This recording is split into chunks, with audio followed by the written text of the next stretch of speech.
L'année dernière, pour la Saint-Valentin, j'avais préparé toute une surprise pour ma femme, Sarah. Je rentrais tôt, je lui offrais des fleurs et on dînait quelque part. Mais mon pneu a éclaté sur la Highway 47, avec rien que des champs de maïs vides à perte de vue.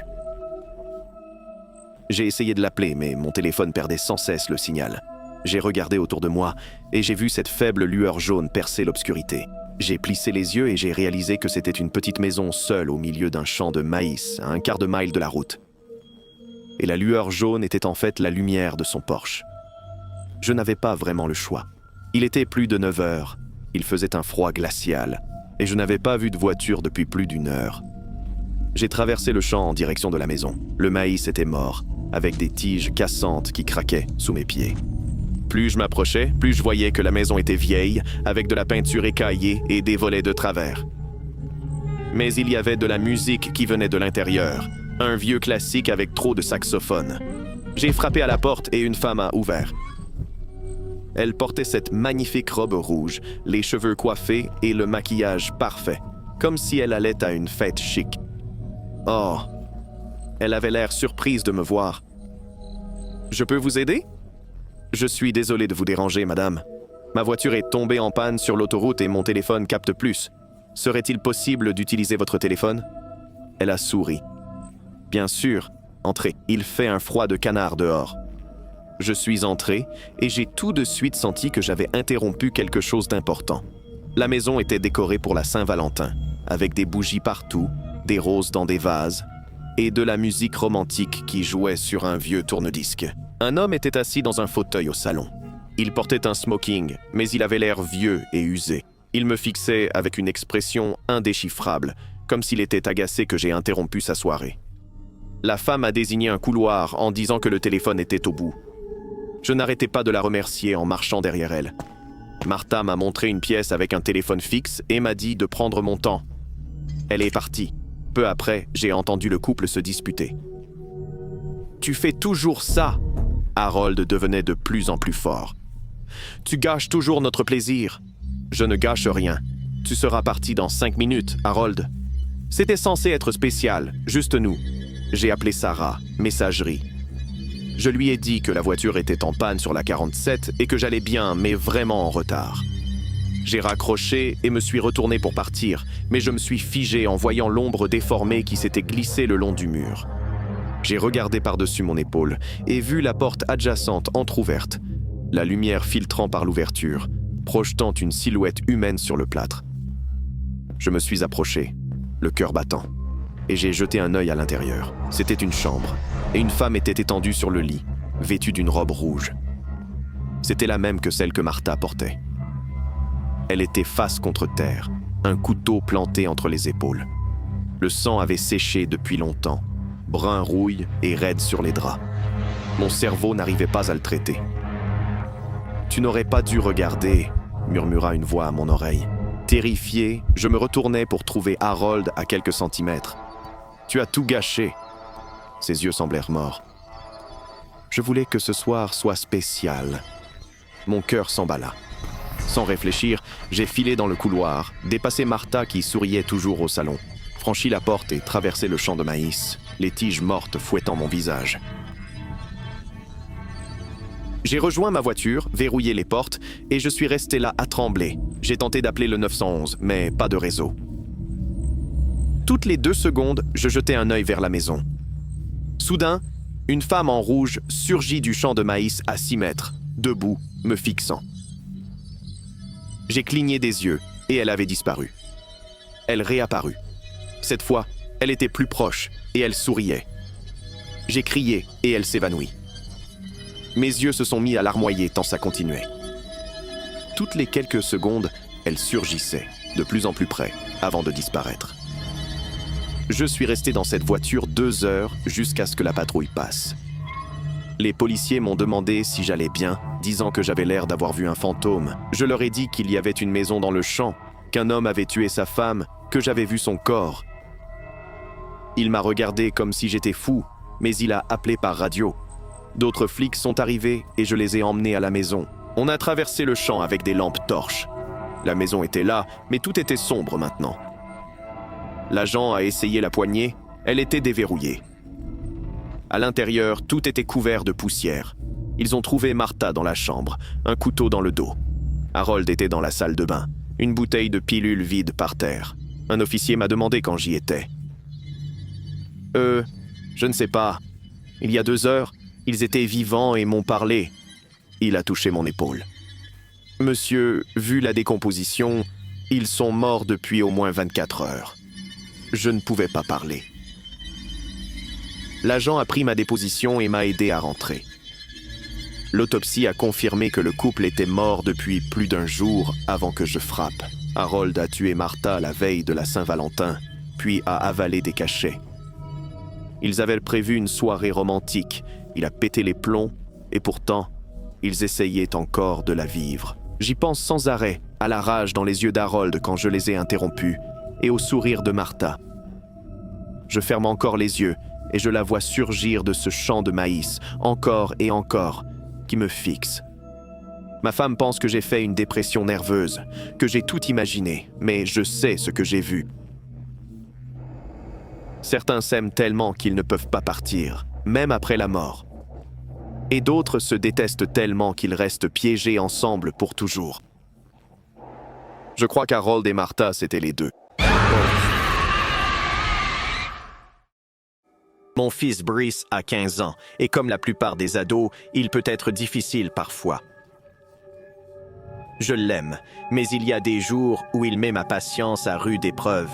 Comme le jour où je l'ai surpris avec ses potes à se moquer d'Oliver Cox sur le parking de l'école. Oliver était ce gamin maigre avec des lunettes si épaisses qu'elles faisaient paraître ses yeux énormes. Les autres l'appelaient Oli le flippant. Je l'avais déjà vu se faire bousculer et ça me rendait malade.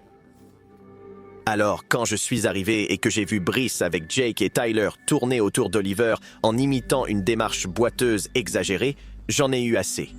Je suis sorti et j'ai marché droit vers eux. Le visage de mon fils est passé de l'arrogance à l'horreur en quelques secondes, tandis que ses amis se dispersaient. « Maman, on faisait juste... Tu harcelais ton camarade de classe. Excuse-toi, maintenant. » Brice marmonna quelque chose qui ressemblait vaguement à « désolé ». Je me tournai vers Oliver, posai une main sur son épaule et lui adressai un sourire désolé. Le visage d'Oliver s'empourpra de gratitude. « Merci de m'avoir défendu. » Il n'arrêtait pas de me lancer ce sourire timide et reconnaissant pendant que j'emmenais Brice à la voiture. Pendant tout le trajet, Brice ne me regardait pas.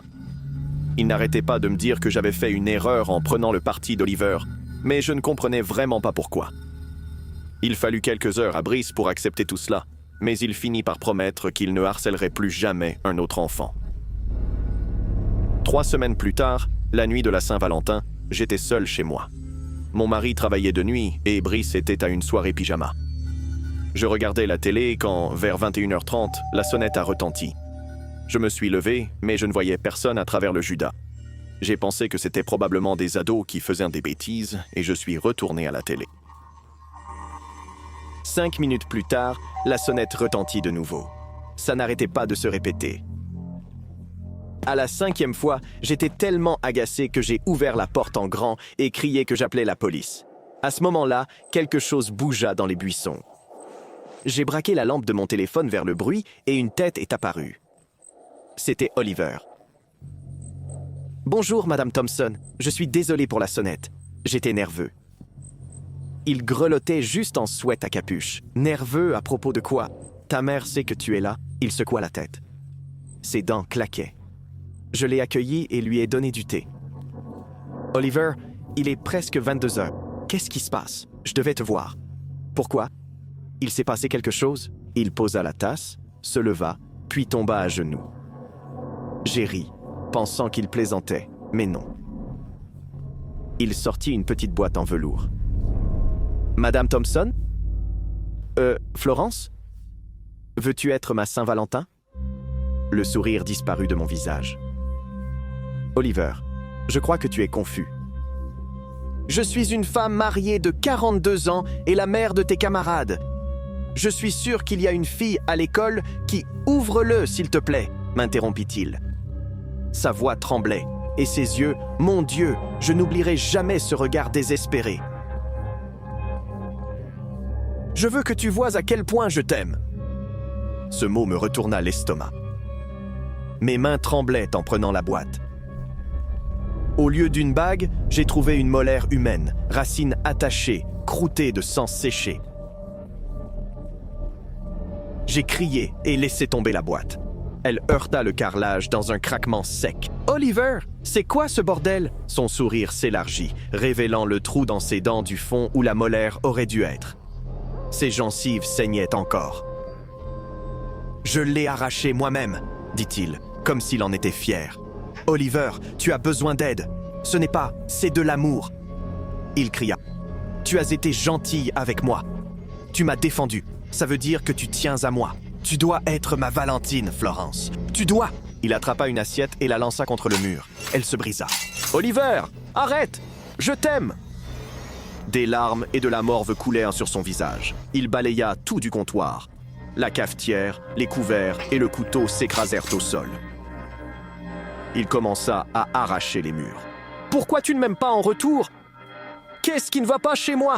Il commença à se cogner la tête contre le mur. Le sang commença à couler et gouttait sur le sol. « Je suis tellement stupide. Personne ne veut de moi. J'ai composé le 911 d'une main tremblante et leur ai dit qu'un ado de 15 ans faisait une crise dans ma cuisine, détruisant tout et se blessant. » Oliver s'effondra, sanglotant et frappant le carrelage de ses mains ensanglantées. Les flics sont arrivés vite. 2 agents sont entrés et se sont approchés lentement pendant qu'il se balançait par terre. Oliver a levé les yeux vers moi. Son visage était couvert de larmes, de morve et de sang. Ils l'ont relevé et sorti. Ses parents venaient juste d'arriver. Sa mère sanglotait. Son père semblait avoir vieilli de 10 ans. Il s'excusait sans arrêt pendant qu'Oliver me fixait depuis la voiture avec ce même sourire flippant. Le lendemain matin, le principal m'a appelé pour dire qu'Oliver était en évaluation psychiatrique. Ce n'était pas le premier incident. L'année dernière, Madame Rodriguez a arrêté une bagarre où il se faisait harceler. Une semaine après, il a débarqué chez elle à minuit avec des roses et une lettre d'amour de 10 pages. Quand elle l'a rejeté, il a pété un câble dans son jardin. Quiconque lui montrait de la gentillesse devenait une obsession. Son psy a dit que c'était de la négligence émotionnelle grave, que toute attention positive déclenchait ça. J'ai raccroché et je suis resté assis dans ma cuisine saccagée, à fixer cette dent dans sa boîte en velours par terre. Un gamin de 15 ans se l'est arraché pour me prouver son amour. J'ai fait ce qu'il fallait ce jour-là sur le parking. Je le sais, mais parfois faire ce qui est juste te revient hanté d'une façon qu'on n'imagine pas. Je pense parfois à Oliver. Je me demande s'il va mieux, s'il pense encore à moi, et je déteste avoir peur de la réponse. J'avais 23 ans et je détestais rentrer chez moi, ce qui était déjà pénible pour une douzaine de raisons. Mais le pire de tout, c'était ma nouvelle demi-sœur, Megan. Maman avait épousé son père 1 an plus tôt, et ce Saint-Valentin, ils organisaient une immense fête pour leur premier anniversaire dont je ne pouvais pas me défiler. En apparence, Megan semblait normale, avec ses jolis cheveux blonds et ses sourires inoffensifs. Mais quelque chose chez elle m'a mis mal à l'aise dès le début. Pendant les repas en famille, elle insistait pour s'asseoir à côté de moi et touchait soudainement mon bras ou mon épaule. Dans le couloir, elle me frôlait alors qu'il y avait clairement assez de place pour nous deux. Parfois, je la surprenais aussi en train de me fixer. J'en ai parlé à maman plusieurs fois, mais elle a juste ri. Mais 1 an avait passé et au lieu de s'améliorer, ça s'était aggravé. La fête a commencé vers 20h. Maman a complètement exagéré avec tout ce qui était rouge et rose. Des ballons en forme de cœur couvraient le plafond, des bougies partout et une musique romantique dans chaque pièce. Tout le décor était étouffant. Je suis venu parce que je devais, mais mon plan était simple. Rester 1 heure, trouver une excuse pour voir des amis et partir. Mais alors cette fille aux cheveux noirs, Daisy, est entrée. Elle venait de la fac pour le week-end et était apparemment une vieille amie de Megan. On a commencé à discuter près des boissons et on a tout de suite accroché. Avant que je m'en rende compte, 2 heures s'étaient écoulées et j'avais complètement oublié mon plan d'évasion et Megan. Le téléphone de Daisy a sonné. Elle s'est excusée pour prendre l'appel. J'ai pris une autre bière et je scrollais sur mon téléphone quand j'ai ressenti cette sensation familière qui rampe. J'ai levé les yeux et Megan était juste devant moi. Je ne l'avais pas entendue approcher. Mes paumes ont commencé à transpirer. Son sourire semblait bizarre, trop tendu sur son visage. « On peut parler ?» a-t-elle ronronné avec un faux sourire. « S'il te plaît, Ryan, c'est important. » Quelque chose dans son ton me serra l'estomac. À propos de quoi? Elle attrapa mon poignet et m'entraîna vers le couloir, loin de la foule. Sa poigne était étonnamment forte. Une fois seule, elle s'arrêta et se tourna vers moi. Ses mains tremblaient et elle ne détournait pas le regard. « Je dois te dire quelque chose. J'essaie de le dire depuis si longtemps, mais je n'ai pas trouvé le bon moment. Megan, qu'est-ce qui se passe? Je suis amoureuse de toi, Ryan. Je suis amoureuse de toi depuis le jour où nos parents nous ont présentés. Je sais que tu le ressens aussi. Je vois comment tu me regardes. » Mon sang s'est glacé. « Megan, c'est quoi ce bordel? Tu es ma sœur. Non, on n'est pas liés par le sang. J'avais demandé à papa de divorcer de ta mère. » Elle sanglota en s'approchant. « J'attendais que tu dises quelque chose, que tu fasses le premier pas, mais tu ne le fais jamais. » Alors je le dis maintenant. Je t'aime, Ryan. C'est mal. Ça n'arrivera jamais. Éloigne-toi de moi, Megan. S'il te plaît, Ryan. On est fait pour être ensemble. C'est à cause de Daisy. Est-ce qu'elle... Tu es dingue. Laisse-moi tranquille, c'est tout. Je me suis retourné et je suis parti avant qu'elle puisse répondre. Mes mains tremblaient violemment et j'avais la nausée. Je suis allé sur le côté de la maison où personne ne pouvait me voir et j'ai sorti les cigarettes que j'essayais d'arrêter. J'en ai allumé une avec des doigts tremblants, essayant de me calmer et de comprendre ce que j'étais censé faire, quand soudain un cri a déchiré la nuit. C'était aigu, terrifié et terriblement familier. Et ça venait des bois derrière notre maison. J'ai laissé tomber la cigarette et j'ai couru, me frayant un chemin à travers les arbres avec la lampe de mon téléphone qui perçait à peine l'obscurité. Les branches me fouettaient le visage, mais je ne me suis pas arrêté jusqu'à ce que la clairière s'ouvre et que j'aperçoive deux silhouettes dans le noir. Daisy était au sol, le sang s'accumulant sombre et épais sous sa tête. Megan se tenait au-dessus d'elle, agrippant un rocher dentelé à deux mains. Le sang recouvrait la pierre et éclaboussait le visage de Megan, sa robe rose et ses bras alors qu'elle abattait violemment le rocher. « Ryan est à moi !» répétait Megan sans cesse en frappant Daisy encore et encore. Mes jambes refusaient de bouger. Mon cerveau ne pouvait pas traiter ce que je voyais. Megan a levé les yeux et a croisé mon regard. Elle souriait jusqu'aux oreilles. Elle essayait de te prendre loin de moi. Mais tu es à moi, Ryan. Tu as toujours été à moi. Dès le premier instant où je t'ai vu, quelque chose en moi a finalement craqué. J'ai reculé en titubant et couru vers la maison en criant à l'aide. Maman et son père sont arrivés en courant, suivis des invités. Impossible de parler, je pointais juste les bois d'une main tremblante. Quelqu'un a appelé le 911. Mes jambes ont lâché et je me suis effondré sur la terrasse, incapable de tenir debout ou de respirer. Les flics ont trouvé Megan dans les bois, toujours agenouillée près du corps de Daisy. Elle n'a pas résisté à son arrestation, répétant juste la même chose encore et encore. Ryan est à moi. Daisy est morte avant l'arrivée de l'ambulance. C'était il y a 6 mois. Megan attend son procès en ce moment. Il y a eu des évaluations psy, des audiences de compétences et d'innombrables procédures judiciaires. Ma mère et son père ont divorcé 2 mois après. On ne parle plus de cette nuit-là ni de rien d'autre. Mais les lettres arrivent chaque semaine avec le même message à chaque fois. Je t'attends toujours, Ryan. J'ai été patiente. Tu es à moi pour toujours. J'ai déménagé 2 fois depuis et changé de numéro 3 fois. Le procès approche bientôt. Ils veulent que je témoigne sur tout. Je vais le faire. Je dois bien ça à Daisy. J'espère juste que quand ce sera enfin fini, quand Megan sera enfermée à vie, les lettres s'arrêteront. Mais au fond, je ne pense pas qu'elles s'arrêteront un jour. Parce que dans l'esprit de Megan, je suis toujours à elle. Je l'ai toujours été. Et aucun mur de prison ne changera ça.